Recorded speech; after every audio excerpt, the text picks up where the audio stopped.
नमस्कार. आजचा विषय रॉयल इनफिल्ड बाईक विकते की ओळख. 15,000 रुपये जॅकेट मागची करोडची रणनीती. सर, जर आपण हे जॅकेट 15,000 ऐवजी 4,999 ला विकलं तर विक्री तिप्पट होईल. कॉन्फरन्स रूम मध्ये शांतता पसरली. स्लाइडवर आकडे चमकत होते. नफा वाढत होता, विक्री वाढत होती, सगळं बरोबर दिसत होतं. पण त्या खोलीत एक प्रश्न अजून विचारला गेला नव्हता. आपण जॅकेट विकतोय की रॉयल इनफिल्डची ओळख? व्यवसायात मोठे अपघात अचानक होत नाहीत, ते छोट्या निर्णयापासून सुरू होतात. थोडी कमी गुणवत्ता, थोडा जास्त नफा, थोडी स्वस्त प्रतिमा, आणि मग कंपनीला वाटतं ती ग्राहक जिंकते आहे. प्रत्यक्षात ती स्वतःची किंमत गमावत असते. कारण ग्राहक अनेकदा उत्पादनं विकत घेत नाही, तो स्वतःबद्दलची एक भावना विकत घेतो. एक रॉयल इनफिल्ड शोरूम मध्ये जा. लोक इंजिन बद्दल बोलतात, पण फक्त इंजिन बद्दल नाही, ते लडाख बद्दल बोलतात, लांबच्या प्रवासाबद्दल बोलतात, रायडर कम्युनिटी बद्दल बोलतात, स्वातंत्र्याबद्दल बोलतात.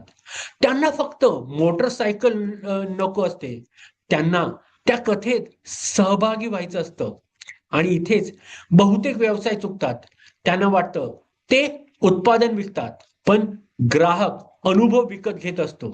कल्पना करा, एका तरुणाने अनेक महिने पैसे साठवले, ओव्हरटाईम केला, सुट्ट्या टाळल्या, आणि शेवटी त्याने रॉयल इनफिल्ड घेतली. त्या दिवशी त्याने फक्त बाईक घेतली नाही, त्याने एक स्वप्न घेतलं. पहिल्या रायडरला तो जॅकेट घेतो, हेल्मेट घेतो, ग्लोव्ज घेतो, फोटो काढतो, सोशल मीडियावर टाकतो. का? कारण तो आता एका समुदायाचा भाग असतो.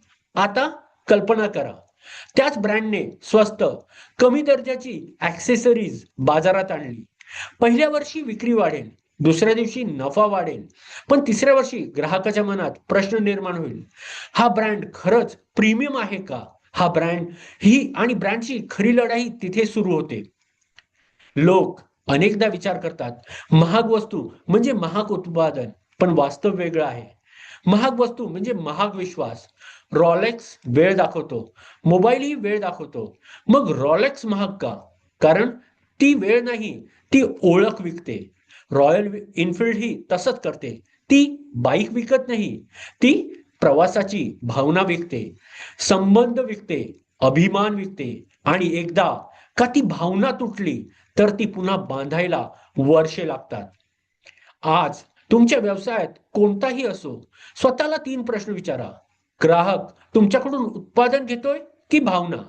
आजचा नफा उद्याच्या प्रतिमेच्या बदल्यात तर मिळत नाही ना? तुम्ही व्यवहार निर्माण करत आहात की समुदाय? कारण महान ब्रँड्स किमतीवर स्पर्धा करत नाहीत, ते अर्थावर स्पर्धा करतात. आणि ज्या दिवशी ग्राहक तुमच्या उत्पादनाशी नव्हे, तर तुमच्या कथेशी जोडला जातो, त्या दिवशी व्यवसाय ब्रँड बनतो. धन्यवाद.